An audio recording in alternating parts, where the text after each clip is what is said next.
Dans un petit village niché au cœur des montagnes pyrénéennes, une légende séculaire résonnait encore parmi les habitants. C'était celle des larmes de Karen, une étoffe mythique qui, disait-on, détenait le pouvoir de guérir les douleurs les plus profondes.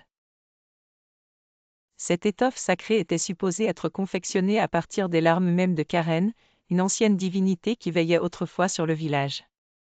Paul, un jeune homme du village, avait grandi en écoutant les histoires de sa grand-mère sur Karen et sa douceur. Orphelin depuis l'enfance, Paul se raccrochait au récit comme à une couverture réconfortante. Le village souffrait d'une sécheresse prolongée et les récoltes étaient minces. Paul, ému par le désespoir environnant, décida de partir en quête de l'étoffe légendaire, espérant qu'elle pourrait sauver son village.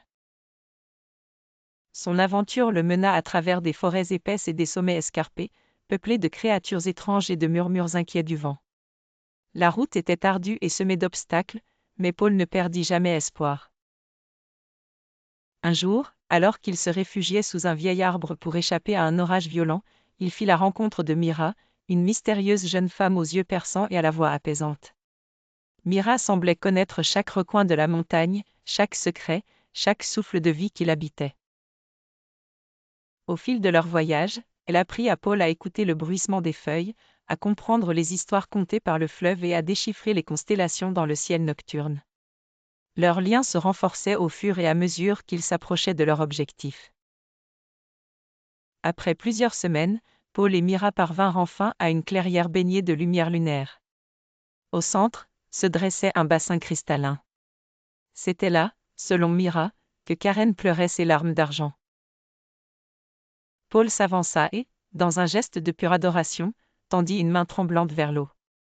Les larmes de la déesse commencèrent à briller avec une intensité jamais vue, enveloppant Paul d'une chaleur réconfortante.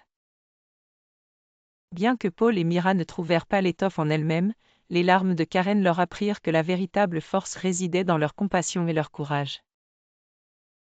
En rentrant au village, ils portaient avec eux un message de réconfort et de renouveau, montrant que même les légendes les plus anciennes ont une sagesse qui peut sauver nos cœurs autant que nos terres.